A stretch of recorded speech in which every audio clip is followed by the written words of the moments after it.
Red crescent. খবর AFP ও রয়টার্সের। প্রতিবেদনে বলা হয়েছে, অধিকৃত পশ্চিম তীরের উত্তরে নূর শামস শরণার্থী শিবিরে ইসরায়েলি অভিযানে কমপক্ষে ১৪ জন নিহত হয়েছেন বলে ফিলিস্তিনি রেড ক্রিসেন্ট শনিবার জানিয়েছে।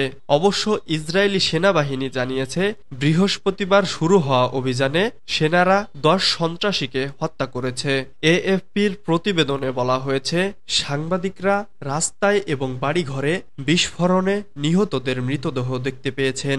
এছাড়া ইসরায়েলি ড্রোনগুলো পশ্চিম তীরের এই এলাকায় মাথার ওপর দিয়ে উড়ে চলেছে এবং ইসরায়েলি সেনাবাহিনীর সাঁজোয়া যানগুলো ক্যাম্পের ভেতর দিয়ে চলাচল করছে।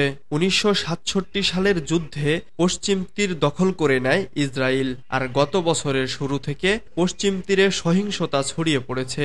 তবে গত বছরের ৭ অক্টোবর গাজায় যুদ্ধ শুরু হওয়ার পর থেকে এটি আরও বেড়েছে।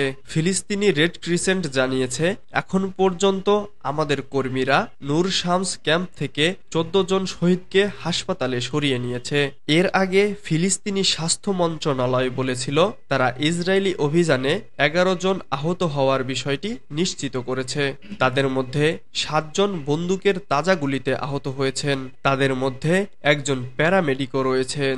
আহতদের কাছে যাওয়ার চেষ্টা করার সময় তাকে গুলি করা হয়। এদিকে ক্যাম্পের অভ্যন্তরে অনেক সংখ্যক নিহত ও আহত মানুষ সম্পর্কে চিকিৎসকদের সতর্ক করা হলেও ইসরায়েলি সেনাবাহিনী আহতদের চিকিৎসার জন্য তাদের সেখানে প্রবেশের সুযোগ দিতে অস্বীকার করেছে বলেও মন্ত্রণালয় জানিয়েছে।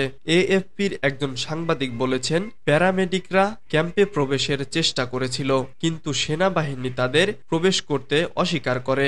সেখানে গুলির শব্দ শোনা যায় এবং সৈন্যরা ঘরে ঘরে অভিযান চালায় বলেও ওই সাংবাদিক জানান। এদিকে পৃথক ঘটনায় ফিলিস্তিনি কর্তৃপক্ষ জানিয়েছে, সহিংস ইহুদি বসতি স্থাপনকারীদের পৃথক হামলায় আহতদের উদ্ধার করতে গিয়ে একজন অ্যাম্বুলেন্স চালক নিহত হয়েছেন।